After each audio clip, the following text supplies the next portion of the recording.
एक बार आप सोच कर देखो, क्या आप एक भी सेकंड बिना सांस लिए जिंदा रह सकते हैं? और इसका आंसर ऑब्वियसली नहीं है, क्योंकि हम लोग एक सेकंड के लिए भी सांस को इग्नोर नहीं कर सकते, यानी ऑक्सीजन को इग्नोर नहीं कर सकते हैं हम। मतलब यानी कि हमारा जो रेस्पिरेटरी सिस्टम है वो हमारे लिए बहुत ज़्यादा इम्पॉर्टेंट है। तो अगर ये सिस्टम इम्पॉर्टेंट है तो इसको समझना और इम्पॉर्टेंट हो जाता है। तो आज की इस वीडियो में मैं आपको ह्यूमन रेस्पिरेटरी सिस्टम पूरा अच्छे तरीके से एक्सप्लेन करने वाला हूँ। एक एक छोटी सी छोटी चीज़ हम सब कुछ एक्सप्लेन करेंगे, ठीक है। और आप जो ये सामने डायग्राम देख पा रहे हो, ठीक है, ये एनाटॉमी डायग्राम है, ठीक है। ये मैंने इसलिए आपको ऐसे समझा रहा हूँ क्योंकि आपको डिटेली समझ आ पाए कि ह्यूमन रेस्पिरेटरी सिस्टम एक्चुअल में दिखता कैसे है और एक्चुअली काम कैसे करता है, ठीक है। तो बिना किसी टाइम वेस्ट के हम लोग शुरू करते हैं। तो देखो, सबसे पहले हमें ये समझना है कि जो रेस्पिरेटरी सिस्टम है वो एक्चुअली है क्या, ठीक है। तो रेस्पिरेटरी सिस्टम एक बायोलॉजिकल सिस्टम है जो ऑक्सीजन को बॉडी के अंदर लेता है और कार्बन डाइऑक्साइड को बाहर निकाल देता है, मतलब थ्रो कर देता है। अब रेस्पिरेटरी सिस्टम के कुछ 3 इंपॉर्टेंस जान लो जो कि बहुत कॉमन है, पर फर्ज बनता है आप सभी को सब कुछ डिटेल में बताना। सबसे पहला आता है जो कि है ये ऑक्सीजन को प्रोवाइड करता है सेल को ताकि वो एनर्जी बना पाए, ठीक है। हम रेस्पिरेटरी सिस्टम के इंपॉर्टेंस जान रहे हैं। दूसरा ये क्या करता है कि कार्बन डाइऑक्साइड को रिमूव कर देता है, जो कि एक टॉक्सिक वेस्ट होता है उसको रिमूव कर देता है। और ये विदाउट रेस्पिरेशन, और हम विदाउट रेस्पिरेशन कभी भी लाइफ नहीं जी पाएंगे, मतलब without respiration there is no life, ठीक है। तो ये कुछ कॉमन पॉइंट्स थे जिसको अगर आप समझ लेते हो तो आपको ये डायग्राम और अच्छे से समझ आएगा। अब जंप करते हैं मेन ऑर्गन्स पे जिसके लिए आप ये वीडियो देख रहे हो। देखो, मेन ऑर्गन्स में सबसे पहले आता है नॉस्ट्रल्स, ठीक है। अब मैं आपको लोकेट भी करते बताते जाता हूँ, ठीक है।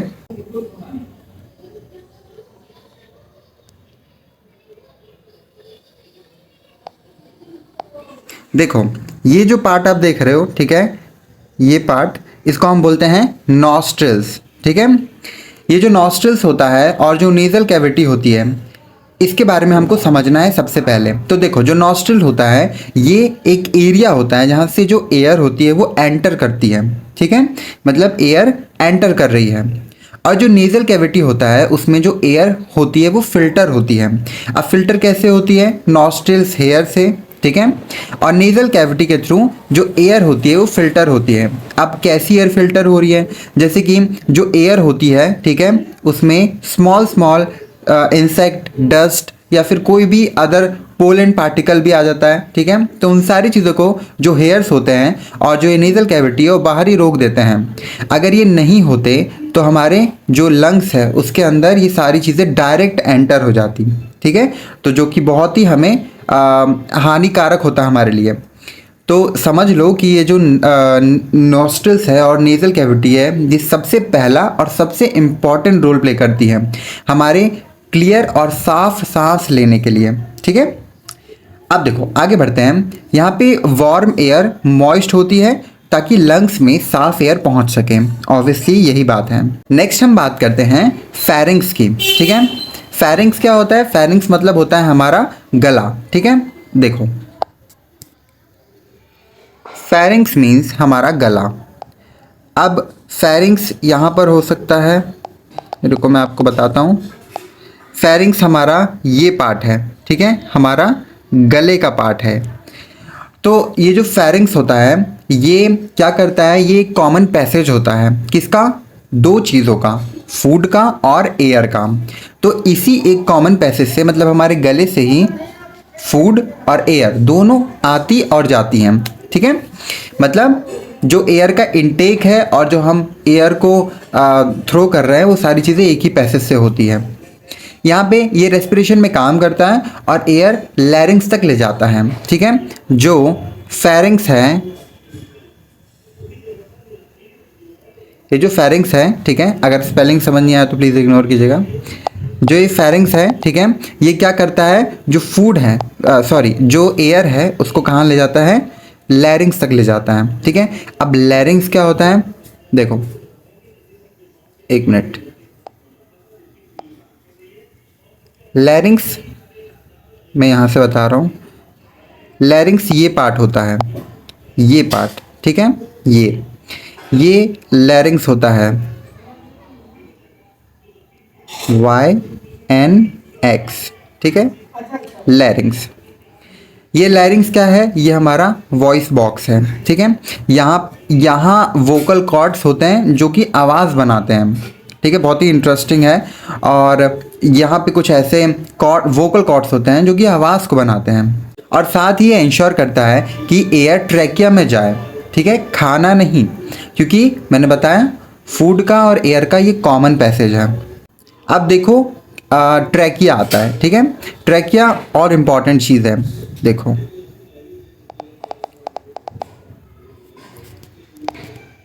यहाँ पे ट्रैकिया है, ठीक है, ट्रैकिया कहाँ है मैं बता रहा हूँ। ये जो आप देख रहे हो ना, ये इतना पार्ट क्या कहलाता है? ट्रैकिया, EA, ठीक है। मैं भी नीचे में डिस्प्ले भी कर दूंगा, ठीक है, कौन से पार्ट की क्या स्पेलिंग है। अब यहाँ पे अच्छे से राइट नहीं हो पा रहा है। तो ये पार्ट होता है ट्रैकिया। अब ट्रैकिया पार्ट मतलब होता है विंड पाइप, ठीक है, ट्रैकिया मतलब विंड पाइप। अब इसके बारे में जानो। ये जो ट्रैकिया होता है ये 12 सेंटीमीटर लंबी ट्यूब होती है और C शेप कार्टिलेज रिंग से होती है। अब ट्रैकिया के बारे में जान लो कि ये जो ट्रैकिया होती है वो 12 सेंटीमीटर लंबी ट्यूब होती है जिसमें C शेप कार्टिलेज रिंग होते हैं। अब C शेप कार्टिलेज रिंग कहाँ पर है? अब वो देखो, ये देख पा रहे हो आप? ये सारा हम रिमूव करते हैं। ये जो आप देख पा रहे हो C शेप, ठीक है, ये कार्टिलेज रिंग है। तो ये सिर्फ कहाँ हमको मिलती है? ये हमको सिर्फ और सिर्फ ट्रैकिया में ही मिलती है, ठीक है। आप अंदर तक देख सकते हो इसको। तो ये हो गए कार्टिलेज C शेप रिंग जो कि हमें कहाँ मिलती है? सिर्फ और सिर्फ ट्रैकिया में मिलती है। अब ये जो लाइनिंग होती है ना, यहाँ पर एक और चीज़ यहाँ पर होती है जिसका नाम है सीलिया, ठीक है, सीलिया। अब ये जो सीलिया होती है क्या करती है? डस्ट और माइक्रोब्स को फिल्टर करती है। अब जो नॉस्ट्रल्स होते हैं वहाँ से हम एयर भेज तो रहे हैं, ठीक है, पर अगर एयर बाय द वे अगर साफ नहीं हो पाई तो ये सीलिया जो होती है ये माइक्रोब्स और डस्ट को बाहर ही रोक लेती है। अभी देखो, अभी जो एयर है वो यहाँ पर ही है, ठीक है, अभी लंग्स में नहीं गई है, ठीक है। मैं इसको रिमूव कर देता हूँ, ठीक है, ओके, रिमूव हो गया। यहाँ पर अभी एयर है, कहाँ पर? अभी ट्रैकिया के सीलिया में है। यहाँ पर एयर और साफ हो रही है ताकि लंग्स तक बिल्कुल प्योर फ्रेश एयर जाए। अब देखो ब्रोंकाई और ब्रोंक्यूल्स, इसके बारे में जानते हैं हम। अब ये जो ट्रैकिया होता है ना, ये जो ट्रैकिया है ये देखो डिवाइड हो रहा है दो जगह पे, ठीक है। अब जो ट्रैकिया डिवाइड होता है लेफ्ट और राइट ब्रोंकाई में, ठीक है, जो ट्रैकिया है वो दो टाइप में डिवाइड हो रहा है, दो साइड में, एक लेफ्ट एक राइट में। तो इसको बोलते हैं ब्रोंकाई। अब ये जो ब्रोंकाई है, ठीक है, अभी मैं आपको ये ऑर्गन को रिमूव करके भी दिखाऊंगा, ठीक है, तो और अच्छे से समझ आएगा। अब ये जो ब्रोंकाई है, रुको मैं रिमूव करता हूँ। देखो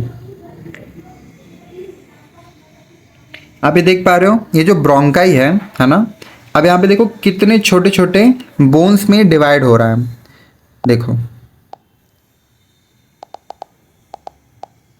ये कितने छोटे छोटे बोन्स में डिवाइड हो गया है, ठीक है।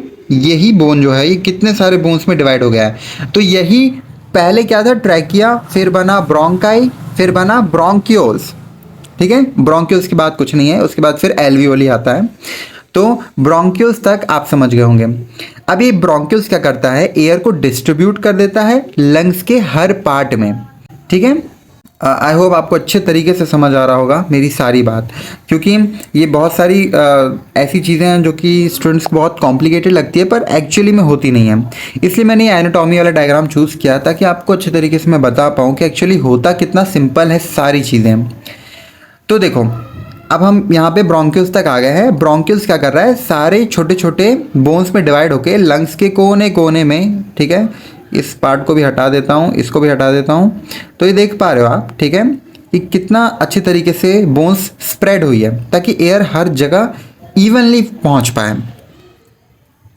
ओके, अब नेक्स्ट देखो, अब कुछ नहीं है, अब बस लंग्स आते हैं, ठीक है। लंग्स देख लेते हैं। ये जो पार्ट मैंने रिमूव किया है, ठीक है, इसी यही है हमारा लंग्स, ठीक है। यानी कि क्या चीज़, यानी कि ये पार्ट, ये हमारा लंग्स। अब लंग्स क्या करता है, ये दो होते हैं, ठीक है, ऑब्वियसली पता है, एक राइट एक लेफ्ट में साइड में सिचुएटेड होते हैं लंग्स। अब राइट वाला 3 लोब्स का होता है और लेफ्ट वाला 2 लोब्स का होता है, ठीक है। अच्छी तरीके से ये सारी चीज़ें समझ लेना। जो लंग्स होते हैं ना, वो क्या होते हैं, स्पॉन्जी होते हैं, सॉफ्ट होते हैं, स्पॉन्जी नेचर के होते हैं, और ये इलास्टिक होते हैं। मतलब कुल मिला के ये सॉफ्ट होते हैं। क्या होते हैं, सॉफ्ट।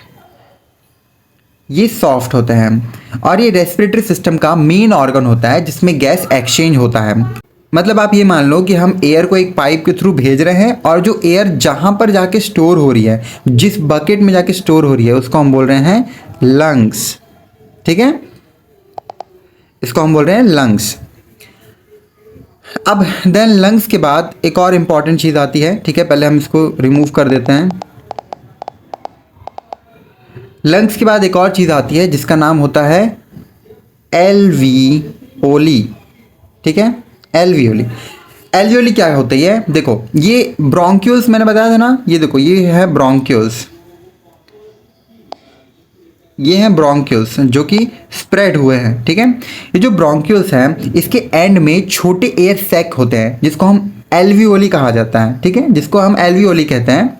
ह्यूमन लंग्स में लगभग 300 मिलियन एल्वियोली होती है, ठीक है, बहुत ज़्यादा क्वांटिटी है ये। और वॉल्स इसकी क्या होती है, पतली होती हैं और सराउंडेड होती है बाय ब्लड कैपिलरीज, ठीक है। इंपॉर्टेंट लाइन है यहाँ पे। गैसेज एक्सचेंज कैसे होती है, क्या होता है, जो ऑक्सीजनेटेड ब्लड होता है वो पहले पूरे बॉडी में स्प्रेड हो जाता है, और जो कार्बन डाइऑक्साइड होता है, ठीक है, जो कार्बन डाइऑक्साइड होता है वो क्या होता है, यहाँ से बाहर निकल जाता है हमारे नॉस्ट्रल्स से। अब मैकेनिज्म ऑफ ब्रीथिंग भी जान लो, ठीक है। इसमें आता है सबसे पहले इनहेलेशन, ठीक है। मैं इसको रिमूव कर देता हूँ। क्या आता है, इनहेलेशन, ठीक है। मैं भी यहाँ पे लिख नहीं रहा हूँ। इनहेलेशन मतलब होता है सांस लेना। देखो जो डायफ्राम होता है, ठीक है, मतलब यहाँ पे चेस्ट कैविटी होती है, ठीक है, यहाँ पे एक चेस्ट कैविटी होती है, डायफ्राम बोलते हैं जिसे। वो जब कॉन्ट्रैक्ट होता है ना तो नीचे की तरफ मूव करता है, और जो चेस्ट कैविटी का जो साइज होता है वो बड़ा हो जाता है, ठीक है, जब एयर लंग्स में चली जाती है, ठीक है। ये होता है इनहेलेशन, मतलब सांस को अंदर ले लिया। तो आपने देखा ही होगा, आप अभी करके देख सकते हो। आप एक गहरी सांस लो, आपका जो चेस्ट है वो फूल जाएगा, और जैसे ही आप एक्सहेलेशन करते हो, ठीक है, सांस को बाहर छोड़ते हो, तो जो आपका डायफ्राम है वो रिलैक्स हो जाता है, यानी सिकुड़ जाता है, और जो चेस्ट कैविटी है वो छोटी हो जाती है क्योंकि एयर बाहर निकल गया, ठीक है। मतलब अगर एक बैग में से सामान बाहर निकाल दो तो उसका साइज पतला हो जाएगा, और उसमें ठूस ठूस के सामान भर दो तो वो बड़ा हो जाएगा। जस्ट फॉर एग्जाम्पल, तो हम इसको ऐसे समझ सकते हैं। अब इसमें कुछ गैस एक्सचेंज और ट्रांसपोर्ट के बारे में जान लेते हैं, ठीक है। अब बस वीडियो ख़त्म ही होने वाला है। देखो एल्वियोली से ऑक्सीजन जो होता है वो ब्लड के रेड ब्लड सेल में जो हीमोग्लोबिन होता है उसके साथ बाइंड हो जाता है। जो ब्लड होता है वो ऑक्सीजन को पूरे बॉडी तक सप्लाई करता है। ब्लड का काम क्या होता है, आपने सुना होगा कि ब्लड कई लाख किलोमीटर दौड़ता है पूरी बॉडी में। उसका काम यही है कि हमारे पूरे बॉडी में ऑक्सीजन फैलाना, ठीक है, मतलब ये मीडिएटर है। फिर सेल जो होती है वो रेस्पिरेशन होती है सेल में, और वो एनर्जी बनाती है, एटीपी बनाती है। एटीपी मतलब जहाँ भी ये टर्म आए तो समझ लेना एनर्जी का सिंथेसाइज हो रहा है। फिर कार्बन डाइऑक्साइड सेल से ब्लड में जाती है और फिर लंग्स तक, देन एक्सहेल आउट। ओके, बहुत ही इजी टर्म है, मैंने आपको समझा दिया है। अब क्विक सा कुछ पार्ट्स रह गए हैं, उनको फटाफट रिवाइज कर लेते हैं। देखो हमने टाइप्स ऑफ रेस्पिरेशन देख ही लिया है, ठीक है, मतलब वही एक्सटर्नल रेस्पिरेशन जिसमें लंग्स और इन्वायरमेंट के बीच गैस एक्सचेंज होता है, ठीक है, एक्सटर्नल, ठीक है, टर्म्स याद रखना, एक्सटर्नल, ठीक है। इसमें लंग्स और एनवायरनमेंट के बीच गैस एक्सचेंज हो रहा है। इंटरनल में क्या होता है, इंटरनल में क्या होता है, यहाँ पर ब्लड और बॉडी सेल के बीच गैस एक्सचेंज होती है, ठीक है। और सेलुलर रेस्पिरेशन मतलब माइटोकॉन्ड्रिया में ग्लूकोज प्लस ऑक्सीजन एटीपी बना रहे हैं, ठीक है। अगर समझ नहीं आ रहा है तो कमेंट करके ज़रूर पूछना, ठीक है। यहाँ पे मैं एक एग्जांपल ऐड कर देता हूँ तो शायद समझ आ जाए कि जब भी हम खाना खाते हैं और सांस भी लेते हैं, दो काम साथ हो रहा है, तो यहाँ पे डबल एनर्जी बनती है। खाना खा रहे हैं तो हमारी बॉडी को एनर्जी मिल रही है, ठीक है, यानी ग्लूकोज बन रहा है, और हम जो सांस लेते हैं ऑक्सीजन हमारे अंदर जाता है, तो ग्लूकोज भी बन रहा है, ऑक्सीजन भी बन रहा है, तो दोनों मिलके क्या बना रहे हैं, एनर्जी ही बना रहे हैं एक फॉर्म ऑफ, ठीक है। तो शायद समझ आ जाए आपको। उसके बाद पाथवे ऑफ एयर देख लेते हैं, इसको रिमूव कर देते हैं। पाथ ऑफ एयरवे देख लो। सबसे पहले क्या हो रहा है, जो एयर है वो नॉस्ट्रल से एंटर करती है, ठीक है, हमारे ये वाले पार्ट से एंटर कर रही है एयर। फिर क्या होता है, नेजल कैविटी, यहाँ पर नेजल कैविटी थी तो नेजल कैविटी में क्या हो रहा है, फिल्टर हो रही है एयर। फिर फेरिंग्स, ये कॉमन पैसेज था, ठीक है, यहाँ पर कॉमन पैसेज था जो फूड और एयर दोनों का कॉमन पैसेज है। फिर आता है लैरिंग्स जो कि वॉइस बॉक्स था, याद है, जिससे वोकल कोड्स क्या बना रहे थे, आवाज़ को बना रहे थे। फिर ट्रैकिया, ट्रैकिया ये वाली चीज़ है, ठीक है, दो पार्ट में डिवाइड हो जा रही है, तो दो पार्ट में डिवाइड होना ब्रोंकाई कहला रहा है, इतने पार्ट्स में डिवाइड होना ब्रोंक्यूल्स कहला रहा है, ठीक है, बहुत सिंपल है। आप सोचिए अगर नेजल एयर नहीं होते तो मिट्टी और छोटे छोटे इंसेक्ट कितना हमारे लंग्स को हार्म पहुंचाते हैं, ठीक है, क्योंकि वो डायरेक्ट एंटर हो जाते। अब कुछ दो पॉइंट्स और रह गए हैं इस वीडियो के, ठीक है, उसको अच्छे से समझ लो, फिर ये वीडियो हम खत्म करते हैं। देखो, रेस्पिरेटरी वॉल्यूम एंड कैपेसिटी बहुत ज़्यादा इंपॉर्टेंट क्वेश्चन है। देखो, इसको पहले रिमूव करते हैं। आपने कुछ कुछ टर्म्स मैं आपको बता रहा हूँ, आपने पक्का सुना होगा। सबसे पहले हम जानते हैं टीवी के बारे में, ठीक है, ये डिसीज़ वाला टीवी नहीं है, ये है टाइडल वॉल्यूम, यानी नॉर्मल सांस में 500 ml एयर आती है, ठीक है, ये होता है टाइडल वॉल्यूम। फिर आता है IRV, ठीक है, IR मीन्स, ये IRV स्टैंड करता है इंस्पिरेटरी रिजर्व वॉल्यूम, जहाँ मतलब जितना गहरी सांस आप ले सकते हो, ठीक है। तो अगर आप पूरी गहरी सांस लेते हो तो आप 2500 ml एयर अपने लंग्स में स्टोर कर पाओगे, यानी 2500। और इसी का अपोजिट हम जानते हैं ERV, ठीक है। ERV क्या होता है, ERV आप जितनी ताकत से अपनी सांस को बाहर छोड़ना चाहते हो, अगर पूरी ताकत से छोड़ देते हो तो आप कितना छोड़ पाओगे, 1000 ml एयर निकाल पाओगे बाहर। अब VC भी देख ही लो। VC मतलब ये वॉइस चैट नहीं है, VC मतलब होता है वाइटल कैपेसिटी, जहाँ पर टोटल एयर जो हम एक बार में लंग्स में मतलब लंग्स ले पाता है वो होता है वाइटल कैपेसिटी, ठीक है। ये बहुत ज़्यादा इंपॉर्टेंट टर्म्स है, इनको बिल्कुल भी इग्नोर मत करना, ठीक है। अब मैंने बोला था कि मैं लास्ट टर्म बताने वाला हूँ, ठीक है, लास्ट पॉइंट, इसको देख लो। अब देखो, सबसे पहले मैं फटाफट इसको रिमूव कर देता हूँ ताकि कोई प्रॉब्लम ना हो समझने में।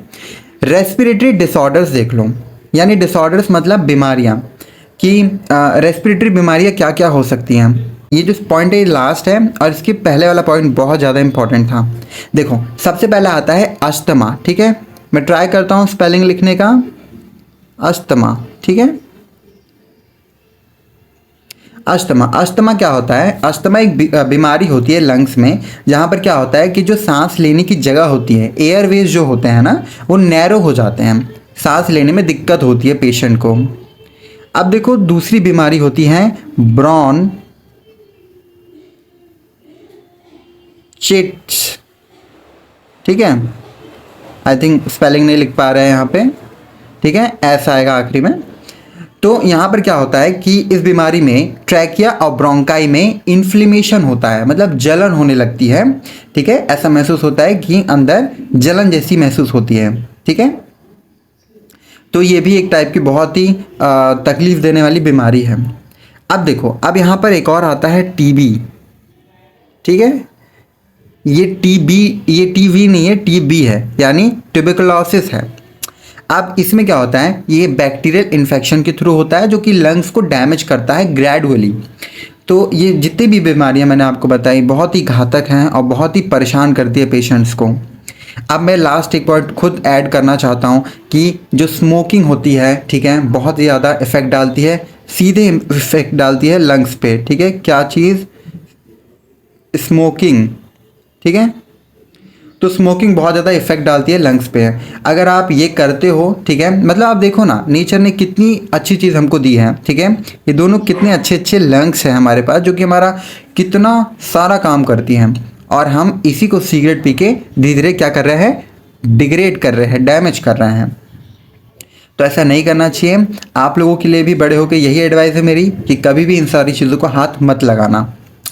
और यहाँ होता है हमारा वीडियो ख़त्म, ठीक है। आई होप मैंने आपको एक एक चीज़ जो भी रेस्पिरेटरी, ह्यूमन रेस्पिरेटरी सिस्टम में इंक्लूडेड होती हैं, ठीक है, सब बता दी हैं। अब आपका बस इतना ही काम है कि आप द टोटल एनसीईआरटी को सब्सक्राइब कर लीजिए, ठीक है। और यहाँ पर मैं आपको बता दूँ कि ये जो आप डायग्राम देख रहे हो, ठीक है, एनाटॉमी वाला डायग्राम, ये मैं हर सब्जेक्ट यानी हर टॉपिक के ऊपर लाने वाला हूँ। हर सब्जेक्ट नहीं, हर डायग्राम के ऊपर मैं लाने वाला हूँ, ठीक है। आप देख सकते हैं कितनी डिटेल यहाँ पे सारी चीज़ें दी गई हैं, तो आपको सारी चीज़ें समझ आ जाएंगी। तो कुछ भी नहीं करना है, बस जितने भी वीडियोज़ आ रहे हैं फटाफट देखते जाओ, और द टोटल एनसीईआरटी को सब्सक्राइब करना बिल्कुल भी मत भूलना।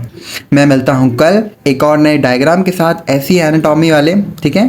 तब तक के लिए द टोटल एनसीईआरटी को अभी सब्सक्राइब कर लो, ठीक है। हिट करो सब्सक्राइब बटन को, और इस वीडियो को ज़्यादा से ज़्यादा शेयर करो। मैं मिलता हूँ कल, तब तक के लिए सब्सक्राइब एंड वॉच कर लेना। जो भी लेटेस्ट वीडियोज़ डाल रहा हूँ या जो पुराने भी हैं उनको भी वॉच कर लो, ठीक है।